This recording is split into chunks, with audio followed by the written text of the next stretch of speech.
Welcome to Season 9, Episode 35 of the Ubuntu Podcast. It's Tuesday the 25th of October, and we're going to discuss what's been happening in the news and the community.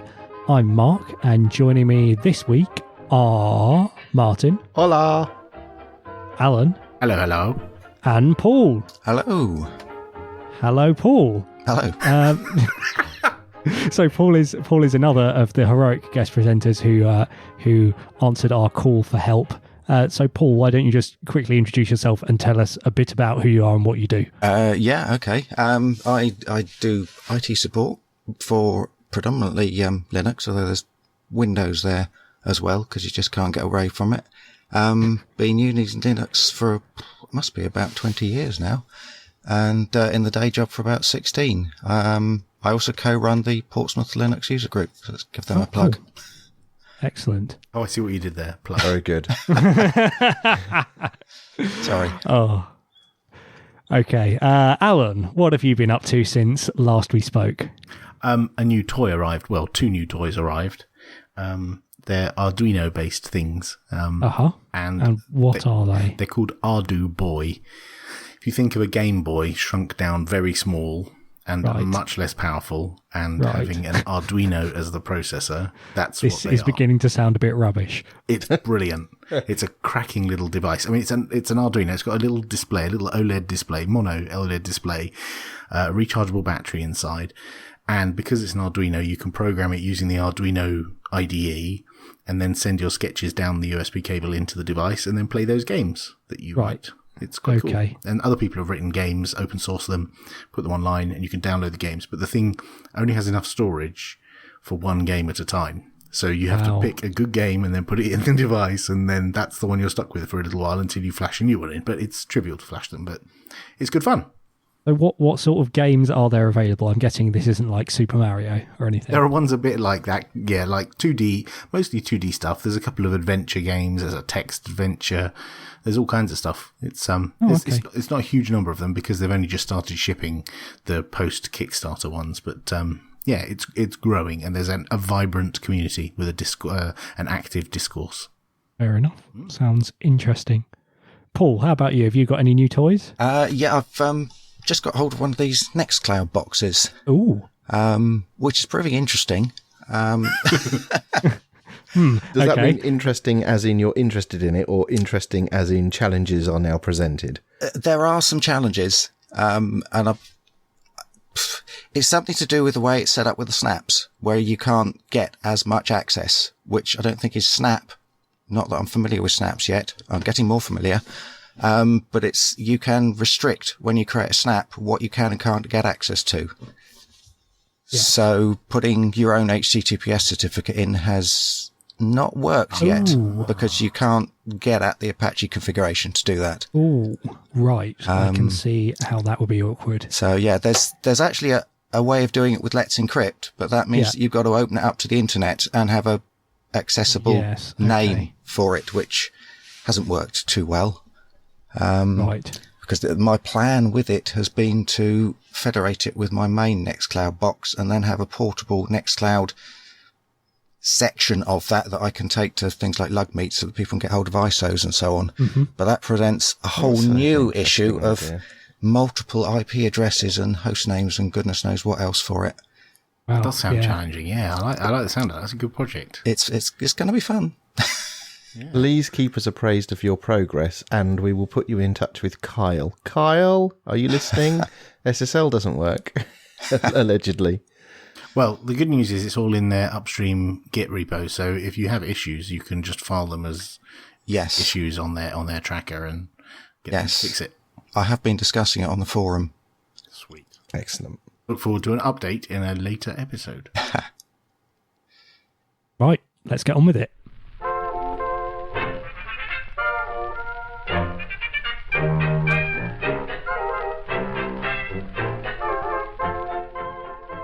And now it's time for the news. And first up this week is the news that security firm Bishop Fox have claimed that they successfully hijacked an implantable medical device. The medical device in question was an automatic defibrillator, which communicates wirelessly with a base station to monitor its performance. When you say it's an implantable medical device, was it implanted at the time? It doesn't sound you'd like hope it not, was. wouldn't you? This is, especially considering that what they claim to have done is actually instructed the device to cease operating and deliver a shock that could cause a heart attack in a patient. Right. You would hope they didn't go, "Oi, Bob, come over. You've got one of these, haven't you? Come over here. Let's test something on you." Yes. Can you feel anything yet? This is exactly the kind of thing that Karen Sandler is worried about, because she has one of these, and she spoke at OggCamp a few years ago and has spoken in numerous other places about the problem with when your doctor says, "Oh, you should have one of these, otherwise you might die," and you say, "Oh, okay, well, is it secure?" And they say, it might turn out, no, it's not. Now, this is a new kind of device which is more sort of wireless enabled than previous ones by the sound of it, but it's still kind of scary. Yeah, and yes, you're absolutely right. This was precisely the scenario that Karen Sandler was warning against. Yes, it's kind of interesting. This story, though, the hack, as it were, was performed by Bishop Fox, who are a security firm. But it was paid for by a company called Muddy Waters, who apparently their business is essentially betting against company stocks. And in this case, they were betting against the company who make these devices and then tried to make their stock price fall. Ooh, conspiracy. Yeah. So it's kind of interesting that they did actually appear to find something and people are taking it quite seriously, even though it sounds like it was a bit sort of dodgy dealing. Anyway, next up, Mercedes-Benz has said that its driverless cars will prioritise safety of the occupants in an accident. As opposed to what? As opposed to the safety of the people it might be driving over. Okay. So this is in a, if you're talking about a scenario where the car is like out of control and it has the choice between driving through a person or driving into a wall, it'll make the choice to drive through the person if that's more likely to make more likely that the person in the car will survive. That's what it bases the choice on. We reported a little while ago about some university study where they were putting up loads of different scenarios to get you to choose between them so that you could think through the kind of moral questions that drones and other autonomous vehicles would have. This was exactly one of them. Yeah, and it was almost exactly 1 year ago, because I remember us sitting around the table in our house at OggCamp and discussing this precise scenario, which is how do these autonomous cars agree what they're going to do. Yeah. So, it's interesting to see a company actually coming out and saying, well, this is how we're doing it. It'd be interesting, the fact that all these cars, could potentially talk to each other. They're connected, that one of them could say, "Oh dear, I see a wall coming. I'm not gonna aim for that wall," and start broadcasting to all the devices nearby saying, "I'm heading this way, this direction. I am a, blue Mercedes-Benz or something." And then the mobile phone of the people on the crossing who are about to get hit get a little ding. And they stop in the middle of the crossing and look at their phone. You should update your insurance right now, because this is an evolution of the collision avoidance system that aircraft have had for some time that you're describing there. Just the device penetration is far broader.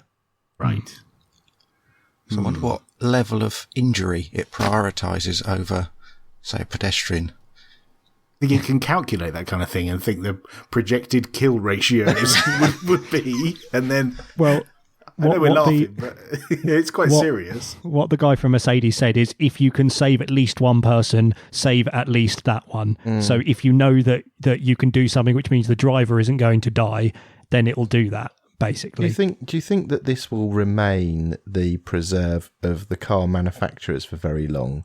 Or if this will be a regulated stroke legislated capability? And also, doesn't it kind of imply this has to be open source to ensure that everybody's on level playing field?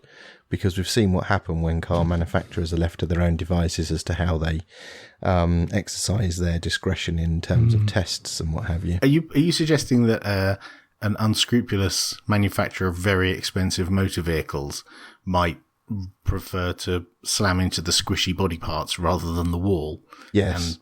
Yeah. I am. Yeah, seems plausible. On a similar note, the first commercial shipment has been made by a self-driving lorry, or truck for our American listeners. The 18-wheel lorry drove itself 120 miles down Interstate 25 through Colorado, USA, to deliver beer. Good choice. Yes.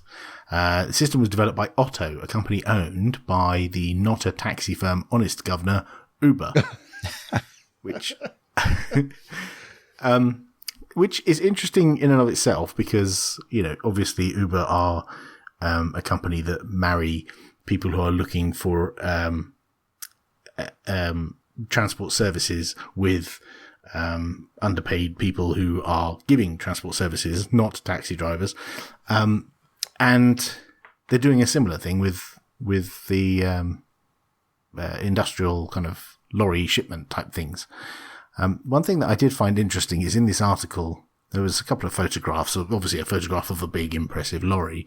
There was also a photograph of the lorry driver, and underneath the caption said something like, the lorry driver's view of this test, or something.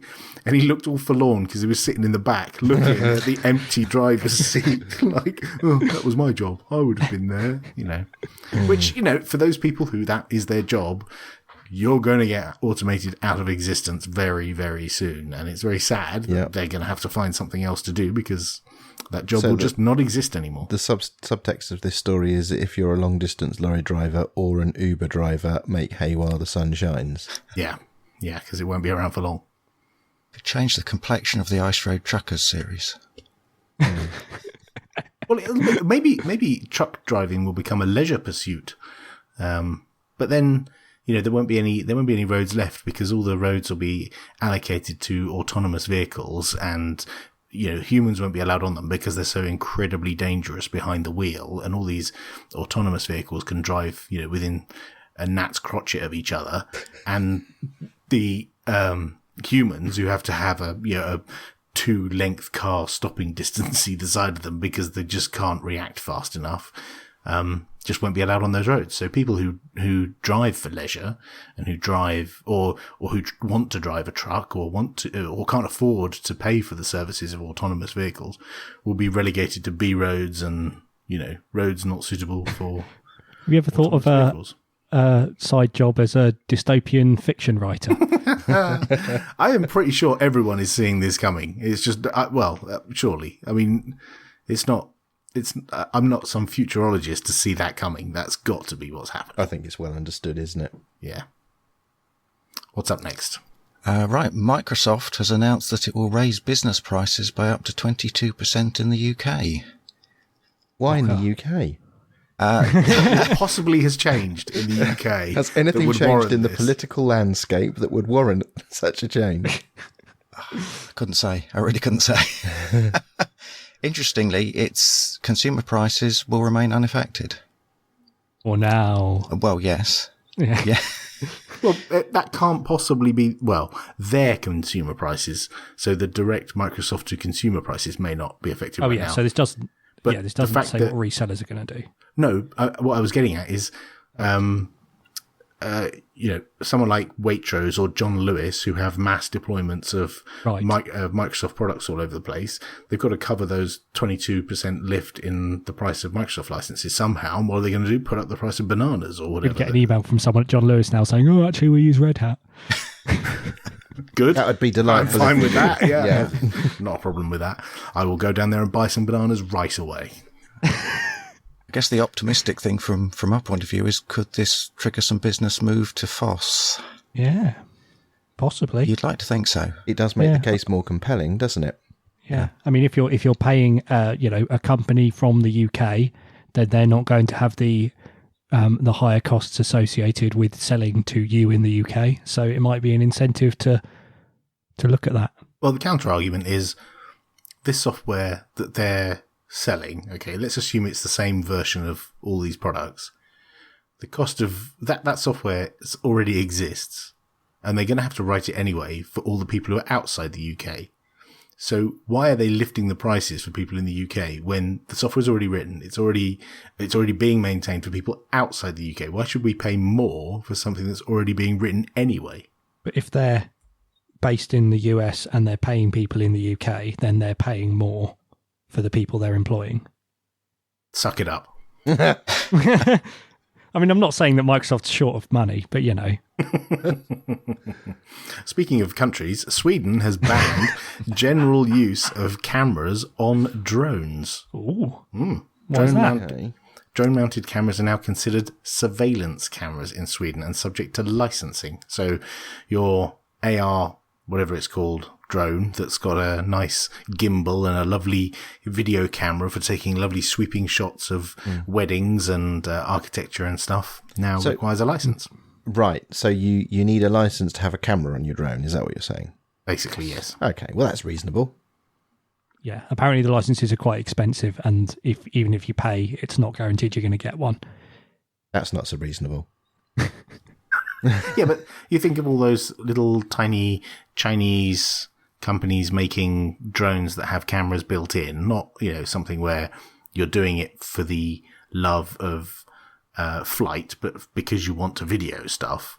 That little thing that you paid $20 for, or whatever shekels they have in Sweden, it's going to cost you euros, I believe. Oh, well, another one, eh? So it's going to cost you expectedly more than that just to license the thing to actually use it, which is going to destroy the market in Sweden for small, or it's going to be a grey market thing, and people are going to fly them and then they're going to get stolen or taken away by the police, and then you're just going to go and buy another one because it's still cheaper than paying the license. Maybe. And finally, the iPod is 15 years old. Happy birthday, iPod. Happy birthday, iPod. Who got an original iPod? Anyone? I never got any iPod. No, I was given an iPod. One of the companies I worked at, everyone in our team got an engraved iPod for Christmas. Wow. Yeah. That's a good way to make sure you never sell it. Yeah. Yes. Do you still have it mounted in a case? My daughter has it now. Yeah, my one only has 4 gig of storage, and I believe the original iPod had 5 gig of storage. Was this the original one that had a FireWire connector on it? It didn't have USB. It was Mac only, and it had the click wheel actually clicked round rather than just being a touch thing. And I remember it cost $400. Wow, that was expensive money back then. About that time, a couple of the guys where I worked had one, and I, at the time, had a Diamond Rio PMP 500, which took some kind of flash card that you put music on and connected to the PC via a ludicrous connector, proprietary cable that connected to the parallel port on your PC. Yep. So I still have it. It's in the loft in the original box. And it wasn't very successful, and it was nothing like the iPod. But I just used to use my old Palm OS PDA and stick stuff on an SD card. You still do now, don't you? Not for music. I use it. I use a PDA for note taking now, not for music. Golly, is that the end of the news? I believe so.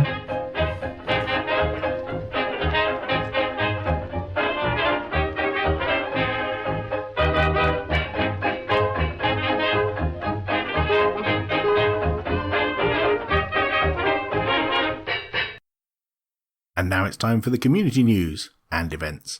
First up, Ubuntu 16.10, the yakety yak, has been released, along with all the flavours.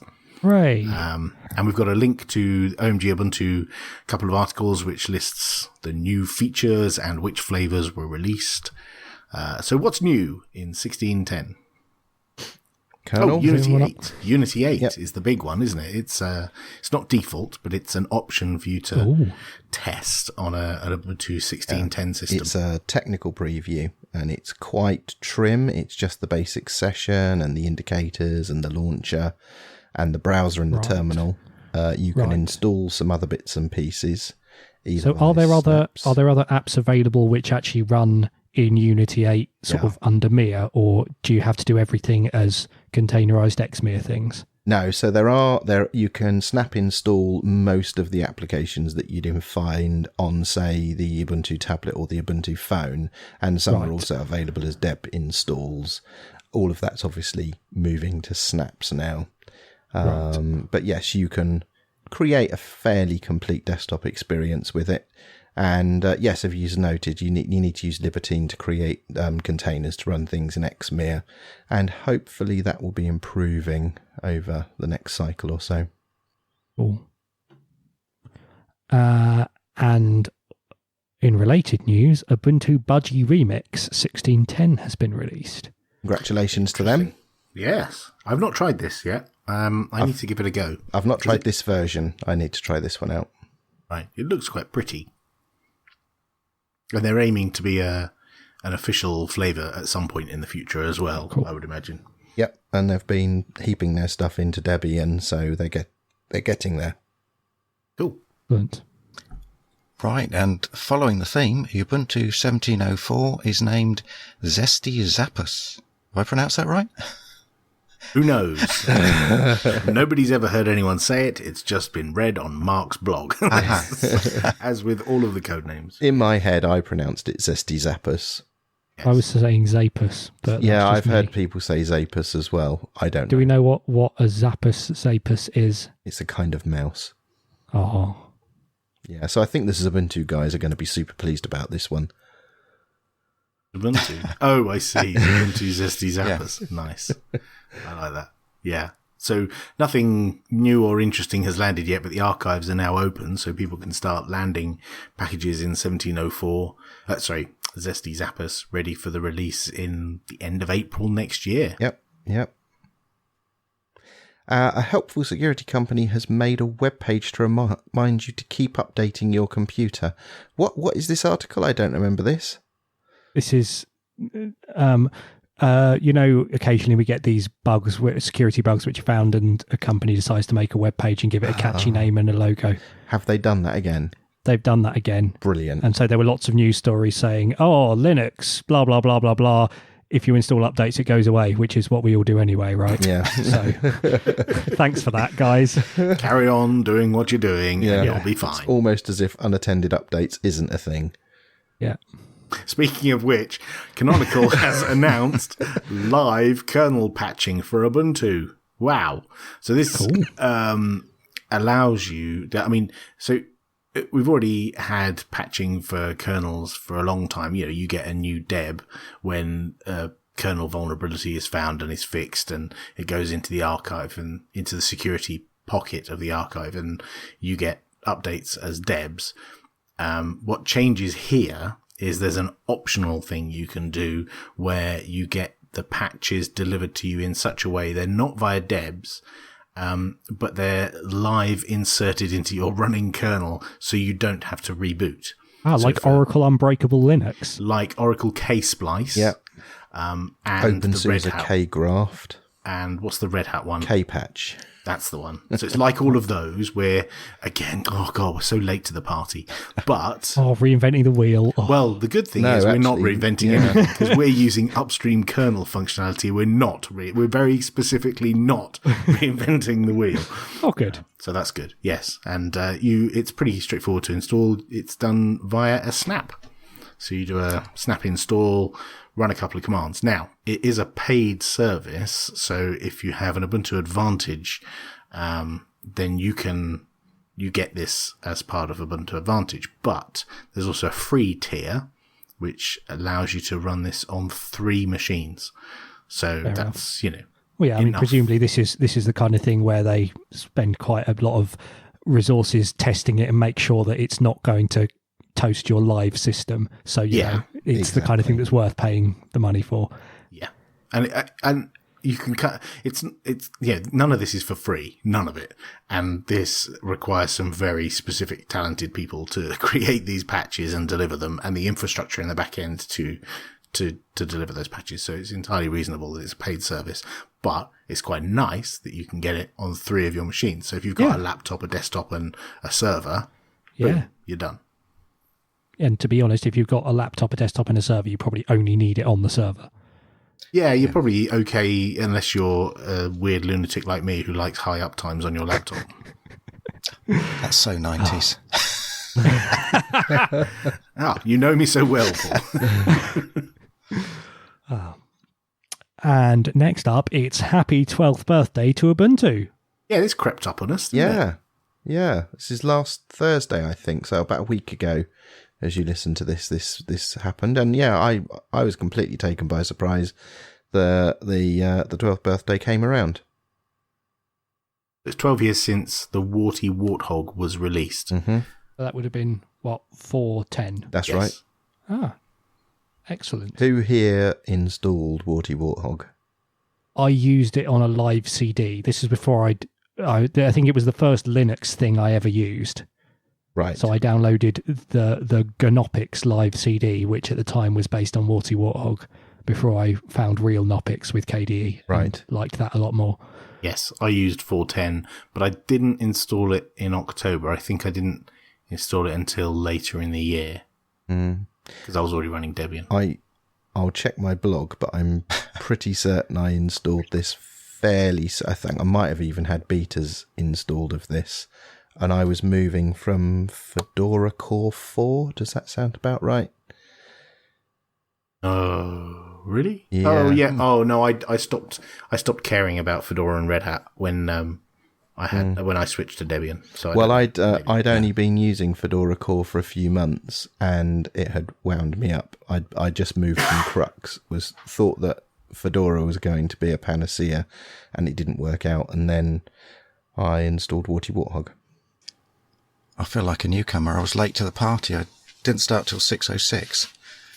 You were Debian before that, were you? I was Debian, and it was. I came across some hardware that was NVIDIA chipset through and through, which isn't just the graphics drivers; it's the I/O drivers, the hard disk controller, everything. And getting Debian onto that was just going to be too much hard work. So I grabbed hold of a 606 CD that I had back then, and it worked out of the box, and that sort of got me on the path of righteousness.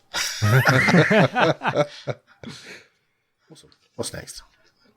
Happy birthday, more birthday greetings to KDE. How old is KDE? 20. Wow. They had a pretty special birthday celebration as well, didn't they? Did you see what they did? No. They forward ported KDE 1 or something. So KDE 1 now runs on a modern Linux system. Wow. Yeah. That's and impressive. I wholeheartedly approve of that. I think that's brilliant. Yeah. Cool. Artist Mohammed A. Latif, I think, has made an Ubuntu timeline wallpaper showing the progression of Ubuntu's default wallpaper through the years, all the way from the early humans through brown and the what was that one called? Aubergine? Fruit salad. Fruit salad, yeah. Fruit salad was one of them. Yes. To the modern ones, yes, which all look fairly similar. Yeah, it's interesting. You sort of see some brown ones, and then you see some ones which actually have some sort of picture in, and then it just sort of blends back into colour. Yes. But it's quite a cool effect. It is. It's very nice. I'm supposed to be talking now. The Prime Indicator Plus app indicator has been released, making it easier to switch between Intel and NVIDIA graphics if you've got one of these fancy hybrid systems. Oh, that's neat. So this is one of the things which I moaned at Martin about when I tried out Ubuntu Mate, was that you had to open a thing and then switch an option and then log out and log back in again. And I wanted you to just have an app indicator where you clicked it and it restarted the session with the new graphics. And that's exactly what this does, which is cool. I did make the thing that you've just described, and then these guys have come along and just made a much better thing. Excellent. So I'm going to jettison my thing and adopt this one. And GNOME 3.24 is also making it easier, but they're doing it slightly differently. They're adding an option to the menu where you can launch an app using your dedicated graphics. So if you're running in integrated graphics mode with your NVIDIA chip and you just want to run something using the full graphics power, you have a menu option to launch something like that. I think we're out of time for community news. Let's skip on to the events, shall we? Right, let's do that. First up, Paul, what have we got? Right, we have the Ubuntu Online Summit from the 15th to the 16th of November, 2016, obviously. So you can sign up and register if there are sessions you want to run and get them in the schedule right there. Oh. Next up, we have the Paris Open Source Summit 2016. This is the premier European event centered on the free and open source sector. This sounds like it's... when is it? Sorry. It's the 16th to 17th of November. Busy month, November. Yes. I'm guessing that this is a bit more businessy than something like FOSDEM if it's calling itself the premier European event. Next up, we have UbuCon Europe. It's the very first European Ubuntu conference. It's 2 days full of talks, workshops, demos, exhibitions, and hopefully great food. It's taking place at the Imperfect House, Essen, Germany, from the 18th to the 20th of November. You can find out more at ubucon.org. And finally, the dates have been announced for FOSDEM 2017. Woo! FOSDEM is a free event for software developers to meet, share ideas, and collaborate. It's in Brussels, Belgium, from the 4th to the 5th of February 2017. Cool. And that's all of the community news and events. We love getting your feedback, so please send it to us. Even the pointlessly mean stuff makes us laugh. If it's short, tweet us on @Ubuntu Podcast. If it's less short, but please no essays, email us on show@ubuntupodcast.org. If you'd like to discuss some of the things we talk about with other listeners, post on our Shiny News subreddit at reddit.com/r/Ubuntu Podcast. Or you can just leave a comment on the relevant show notes on our website, ubuntupodcast.org. That's all for episode 35. We'll be back next week when we'll be discussing distro death, hopefully without internet death this time, and we'll bring you some command line love. That's the name for my new metal band, by the way, Distro Death. Not Command Line Love. Okay. No. Thank you for joining us, Paul. Will you be around next week? I think I might be. Excellent. Brilliant. Okay, right, well, thank you for listening. Yes. Bye-bye. See you next time. Bye. Bye-bye.